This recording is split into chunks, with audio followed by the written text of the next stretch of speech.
Hey friend, please subscribe. 1 second for you. Big deal for me. I didn't know it yet, but this dinner wasn't just our anniversary. It was her setup. My name is Eric. I'm 43 years old. I live just outside of Kansas City, run a successful auto dealership group, and until that night, I thought I understood my wife. 10 years of marriage felt like a milestone, like we'd earned something. Stability, trust, maybe even that elusive thing people call forever. So when Tessa suggested dinner at Veritas, this rooftop place downtown with skyline views and pretentious menus, I figured she wanted to celebrate in style. I wore the gray blazer she liked, the one that still fit right even after a decade. The same watch she gave me when I landed my first big dealership, a little silver tag on the back that read, "To more wins, love Tessa." I remembered seeing it and thinking, I married the right woman. She showed up looking incredible. Long red dress, hair pinned back, diamond studs I hadn't seen in years. Elegant, breathtaking, but cold. Like a version of her I didn't quite recognize. She kissed me on the cheek, slid into the seat across from me and said, "Happy anniversary," with a softness that felt practiced. I tried to make conversation, reminiscing, joking, asking about her work trip to Chicago, but she kept glancing down at her phone like she was waiting for a better conversation to start. "Sorry," she murmured once. "Just something with a client." I wanted to believe her, I really did. But she hadn't called me babe in months, hadn't laughed at my corny jokes since last fall. And now here we were, overpriced cocktails, an awkward silence, and a view I couldn't appreciate because I couldn't stop staring at the distance in her eyes. Our food arrived. A ribeye for me, barely touched, salmon for her, picked at. She toasted me with a fake smile and said, "To 10 more years." And I clinked my glass out of habit. But deep down something tightened in my chest. I thought maybe it was disappointment. But it was fear. Something about her calm, too calm, set me on edge. Like she'd already decided how the night was going to end, and I was just here to watch it unfold. She leaned back in her chair, phone face down now, and smiled across the table. But there was no warmth in it, just calculation. By the time dessert came, I wasn't hungry. I just wanted answers. By midnight, I'd be in the ER, and Tessa, she wouldn't be sitting beside me. She'd be gone. I tried not to push. I was scared of what I might find. The truth is, it didn't start at Veritas. It started way before that. Quiet things that didn't seem like much at the time. Little cuts that didn't bleed until I looked back and realized I'd been walking around with open wounds for a year. It began with her phone. She started locking it, hiding the screen when I walked by. When I asked why, she said it was because of work privacy. Her firm had cracked down on data leaks. I bought it, or at least acted like I did. But the lie was too neat, too ready. Then it was the laughter, or the lack of it. Tessa used to laugh at everything. Even my worst stories, even the ones I'd already told. But around last spring, that stopped. She started sighing instead, smiling like it hurt. I tried harder, came home earlier, took her out more. Every time I reached for her, she stepped away. She said she was just in a weird headspace. That work was overwhelming, that she needed time to decompress. I believed her, because believing her was easier than thinking my marriage was rotting from the inside out. I stopped asking questions. That was probably the worst part. I got used to swallowing my gut instincts. There were moments, though, when the mask slipped. Like one night in September when I got home early and she wasn't there. Her car was gone, no note. I called, no answer. Around midnight she walked in, heels in one hand, hair loose like she'd just come back from somewhere expensive. She said she was with co-workers, celebrating a merger. I asked her who drove. She blinked and said, "Rachel," a little too fast. "Rachel, the new intern?" I asked. She snapped, "Are you keeping tabs on me now?" And that was that. I didn't push again. Then in October I found the hotel receipt. It was in her coat pocket. A folded slip from a place downtown, not one of the big chains, something trendier. No name on it, just a room charge, 2 drinks from the bar, and a timestamp, 2:07 a.m. I waited until the weekend to bring it up, gently. She looked me dead in the eyes and said it was from a client dinner. She said they got drinks after the meeting and she didn't feel safe driving home, so she booked a room. "You know how it is in this city," she added, like it was obvious. I nodded. Like a fool, I nodded. I wanted to believe she was tired, that maybe we were just going through that 10-year itch thing they always talk about, that things would swing back eventually. But every day the distance grew. She stopped touching me, stopped asking about my day. She was still polite, still kind, but it was the kind of kindness you give a stranger in an elevator. And all the while she kept that damn phone close like it held her life. Maybe it did. Maybe it held mine, too. The second phone wasn't the red flag, it was the siren. It was a Saturday morning, cold, gray, and quiet. The kind of morning I usually spent running errands or tinkering in the garage.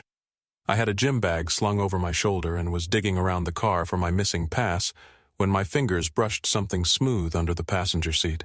I thought it was a case for sunglasses at first, but when I pulled it out, my stomach dropped. It was a phone. Not hers. Not the one I saw her scrolling through every night. This was a basic black Android model. No stickers, no case, just blank and nondescript. I sat there, engine still running, just staring at it in my hand. I pressed the power button. The screen lit up. No password. I tapped through the menus. No messages, no call log, no photos, no contacts. Nothing. Just the factory settings, like someone had gone out of their way to scrub it clean but not disable it. I stared at that blank screen for a long time, because that silence told me more than any evidence ever could. When I walked back inside, Tessa was in the kitchen, pouring herself coffee like it was any other morning. She looked up and saw the phone in my hand. Didn't flinch. Didn't even blink. "What's that?" she asked, setting the pot down. "Found it under your seat," I said. She didn't miss a beat. "Oh, that's just an old one I use for conference calls sometimes. I forgot it was even in there." She said it too casually, too calm. I nodded slowly. "Conference calls," I repeated. "Yeah, I just keep it separate from my personal stuff. Cleaner that way." Then she turned back to the counter like it was nothing. I didn't argue, didn't call her out, just said, "Okay," and went upstairs. But that night, I couldn't sleep. I lay there in the dark, listening to her breathing next to me, and felt like a stranger in my own bed. My mind kept spinning around that blank phone.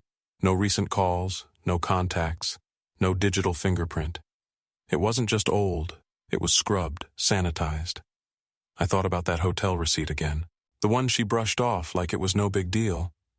I thought about how she always sat with her phone face down, how she used to tell me everything, little things, like what she had for lunch or who said something stupid at work. And now, she barely said anything unless I asked. I thought about the last time we'd touched. Really touched. It had been months, and even then it felt like routine. That's when it hit me. This wasn't a rough patch. This wasn't drifting. This was a woman who had made a decision, and I had missed it. I looked over at her, lying perfectly still, her back turned to me, and I felt something cold settle in my chest.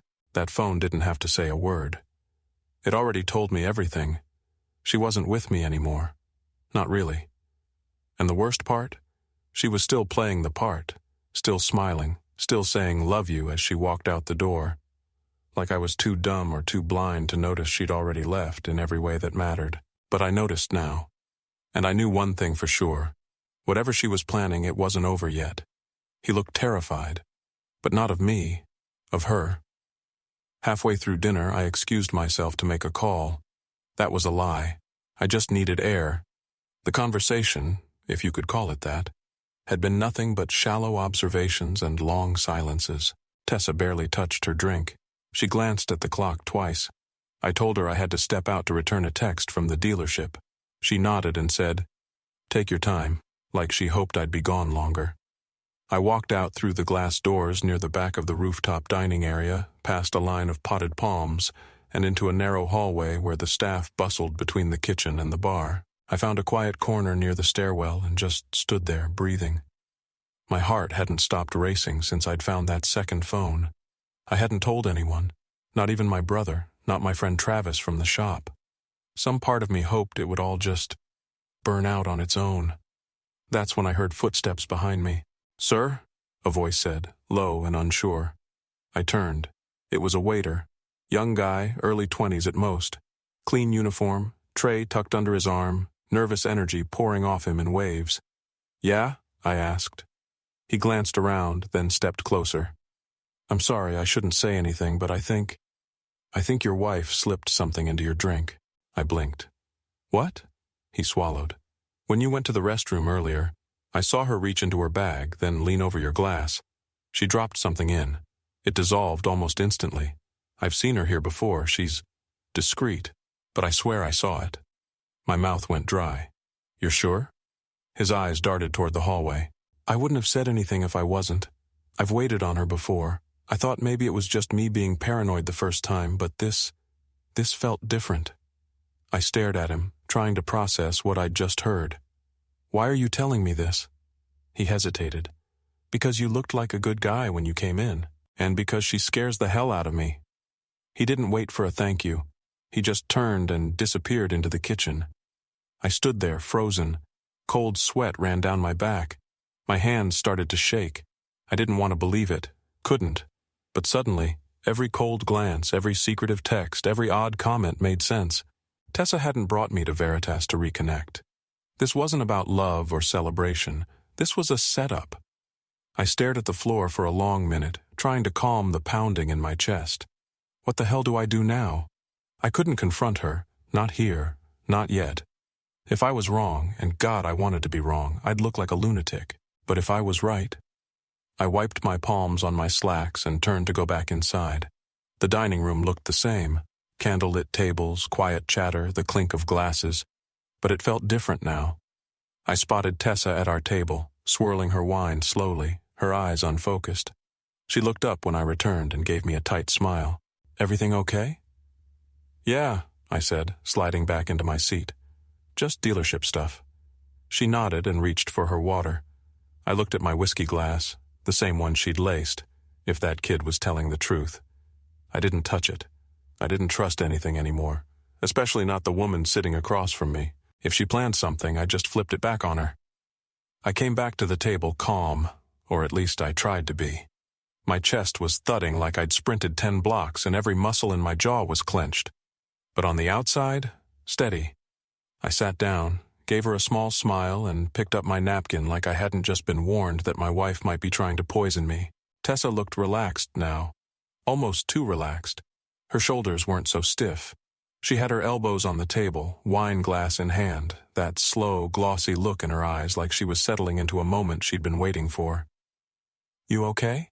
she asked, voice low, casual. "You were gone a while." "Yeah," I said. "I had to handle a supplier mix-up, nothing major." She smiled. "Still always putting out fires." I laughed once. "You know me." I glanced down at our drinks. My glass, or the one I thought was mine, was half full. Dark amber whiskey, one ice cube left melting slowly. Hers, a martini, barely touched. She always drank slow. She leaned back and crossed her legs. "This place really is beautiful at night," she said. "I forgot how nice the view is up here." I nodded, my eyes still on the glasses. I played it back in my head. I'd stepped away. She had a window of maybe 4 minutes, long enough to slip something in. I watched her.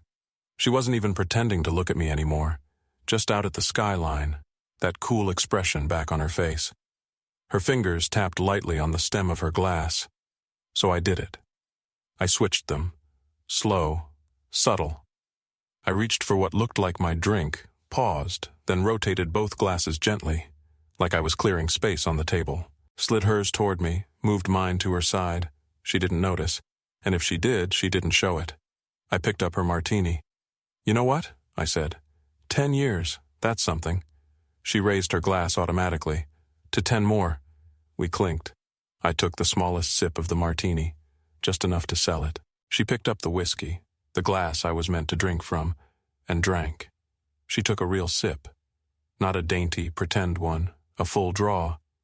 And that's when she smiled. For the first time in months, she looked relieved. Not happy, not content, but like the weight she'd been carrying was suddenly gone. I forced myself to smile back. She set the glass down slowly, her hand resting beside it. "So," she said, "any big plans this year, business-wise?" I nodded. "Thinking about expanding south, Springfield maybe." "Big move," she said, eyes still on me. "You know me," I repeated. We kept talking, surface stuff, but I wasn't hearing any of it. All I could think about was the burn of that whiskey as it went down her throat. whether she felt anything yet, whether I'd just done the right thing or the worst possible thing. I looked at her, really looked, and felt this surge of dread in my stomach. What if I'd misread all of it? What if the waiter was mistaken? What if the phone, the hotel, the distance? What if it was just a failing marriage and I'd just made it a crime scene? What if I just poisoned my wife? She reached for her water and sipped, and smiled again. But this time her eyes looked heavier.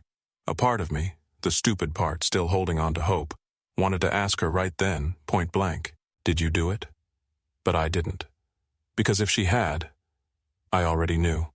And if she hadn't, then I'd just crossed a line we couldn't come back from. Either way, we weren't leaving that table the same.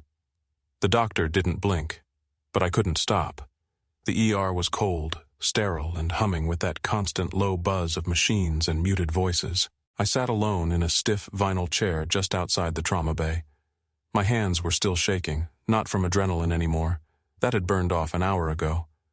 Now it was something else, something deeper. I kept turning my wedding band in my fingers, watching the gold catch the fluorescent light. It felt like a coin now, some old token from a life that didn't belong to me anymore. A nurse passed by with a clipboard. Another wheeled in an elderly man moaning softly under a blanket. I barely registered any of it, just kept running the night over and over in my head. Tessa slumped over her plate, me screaming for help, people gasping. The waiter, the same one who warned me, rushing over with a cold towel. The ambulance siren, her body jerking in the back of that van. I didn't even ride with her. They told me to follow in my own car, probably for legal reasons.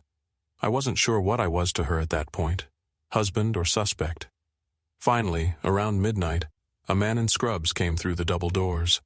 Mid-50s, calm face, tired eyes, the kind of guy who's seen too much and still comes back the next day. "Mr. Callahan?" I stood. "That's me." "She's stable," he said. I let out a breath I hadn't realized I was holding. But I'll be honest, it was close. She ingested a potent amount of a fast-acting sedative, not your average prescription. This stuff was engineered, lab grade. I nodded slowly. So it wasn't accidental. He looked at me for a long beat, then shook his head. No, not even a little. He motioned for me to follow him into a smaller consultation room. I sat down across from him, folding my hands, still clutching the ring. He opened a folder, glanced over some notes. "Do you know how she could have come into contact with this?" I paused, and then I told him everything. The switch, the waiter's warning, the second phone, the hotel receipt, the slow distance between us that had started almost a year ago and bloomed into something I didn't even have a name for anymore. He didn't interrupt, just listened, nodding, tapping a pen against the folder. When I finished, he closed it. "We've already contacted the police," he said. "Tox showed an intentional overdose of a compound that doesn't just appear in the bloodstream. Somebody went to lengths to get this." I nodded. "She tried to knock me out of the game," I muttered. He raised an eyebrow. "Financially?" "And literally." He stood and patted my shoulder. "You'll need to give a full statement. Someone from the detectives unit will be here within the hour." I nodded again, slower this time. He left me alone in the room. I stared down at the ring in my hand. 10 years. 10 damn years. I thought about how she used to fall asleep with her head on my chest, how she kissed me on the sidewalk outside our first apartment, how she cried when we got approved for the loan to open our first location. I thought about all of that, and still, somehow, none of it changed the truth. She'd looked me in the eye and handed me a drink she hoped would leave me unconscious. Or worse. And I'd loved her. God help me, I had really loved her. It wasn't about love. It was about leverage. 2 days after the hospital, I got a call from one of her coworkers, a woman named Dana who I'd only met once at a holiday party. Her voice was trembling like she hadn't slept in days. "I probably shouldn't be calling," she said. "But I didn't know who else to tell. I saw the news, the ER thing, and... Eric, something's been going on with Tessa at work. Something big." I sat in my office, blinds drawn, door locked. "Go on." "She's been under internal review for weeks. There's money missing, large transfers. It started with an expense report, but then it got deeper. Shell companies, forged invoices, things that don't add up." I didn't say anything, just gripped the phone tighter. Dana exhaled. And this morning someone from compliance said she'd filed a document giving her power of attorney over someone's estate. It wasn't her mother. I think it was you. My stomach flipped. I hung up and opened my laptop. Tessa had always been good with paperwork. Sharp, organized, professional. She handled our taxes, set up our investment accounts, said she liked keeping things tidy. I let her. I was too busy managing operations and vendors and sales. The day-to-day of my dealerships was enough, so I trusted her. God, what a mistake. I started digging. Emails, bank statements, documents I'd ignored for years. I logged into accounts I hadn't touched since 2018. Reset passwords. Dug through my inbox with search terms I didn't want to see. Notarized. Estate. Authorization. And there it was. A signed document with my digital signature, forged, giving her limited financial control in the event of temporary cognitive impairment. Another one, worse, naming her as my power of attorney in the event of hospitalization. Both were recent, quietly filed, quietly executed. They would have kicked in if I was sedated, if I was unconscious. I felt sick. I called my business attorney, Joel. We met the next morning. He read through everything twice, then sat back, eyes wide. She was getting ready to move assets, he said. If you hadn't swapped those glasses, she would have had a green light. Why? I asked, even though I already knew. He flipped open his tablet and showed me a report, one he'd run on her company. Her division had lost nearly $2 million in the last quarter. Her firm had been quietly laying people off. Then he showed me something else. Transfers from one account in her name to 2 overseas ones. Belize and the Cayman Islands. She was drowning, and I was her life raft. She needed capital, Joel said. Fast. And if you were incapacitated, hell, even sedated for a couple days, she could have made moves. Liquidated stock, shifted shares. It wouldn't have taken much. I thought of the second phone, the late nights, the blank stares. I thought of the hotel receipt she brushed off like it was nothing. The just a conference call lie. She wasn't having an affair. She was orchestrating a takeover, and I never saw it coming, not because she was clever, not because I was dumb, but because I never thought the person I married, the woman I'd built a life with, would sit across from me at a candlelit table and plan my erasure with a smile on her face. I left Joel's office in a daze, sat in my truck for almost an hour before turning the engine. I couldn't feel anything, not anger, not heartbreak, just a cold clarity that settled into my bones. Tessa hadn't tried to destroy me out of rage or spite. She tried to erase me because it was convenient, because it was profitable, because it was her plan. Some people collapse under pressure, others scheme. The police called me in for a full statement later that week. They'd already been briefed by hospital staff and had a copy of the toxicology report, but they needed the rest, the background, the financial trail, the second phone, everything I had uncovered. I brought it all. Documents, email printouts, bank transfers, the notarized forms she forged. I even brought the blank Android I'd found under her car seat and handed it over in a sealed bag. Detective Weller was lead on the case. Late 40s, no nonsense. The kind of guy who didn't flinch when the truth got ugly. He flipped through the stack I'd handed him in silence, then looked up at me. This wasn't spontaneous, he said. She planned this down to the hour. I nodded. He set his pen down. She's being charged with attempted poisoning, falsifying legal documents, and wire fraud. Possibly more depending on what we find in the offshore accounts. She knows she's caught? I asked. He gave me a tight smile. Her lawyer's already leaning on the emotional breakdown defense, claims she was under stress, overwhelmed, says she didn't know what she was doing. I stared at the desk between us. She knew. We believe so too, he said. But her legal team's going to fight. This isn't some back alley scheme. This was calculated and expensive. I left the station in a haze. I didn't go to the hearing. I stayed home instead. Sat in the backyard with a mug of coffee and watched the sky go from pink to gray. The mug was one she hated. Black ceramic with the words grind, hustle, repeat printed in white block letters. I'd gotten it from a conference 3 years ago. She said it was tacky. I drank from it every morning that week. I thought I'd feel something when the charges became real. Anger, maybe satisfaction. But all I felt was quiet. Just silence, finally. after a year of whispers behind my back and locked phones and fake smiles. She tried to knock me out of the game. Not just emotionally, not just romantically, legally, financially, permanently. And she would have done it with a toast, a dress, and a drink.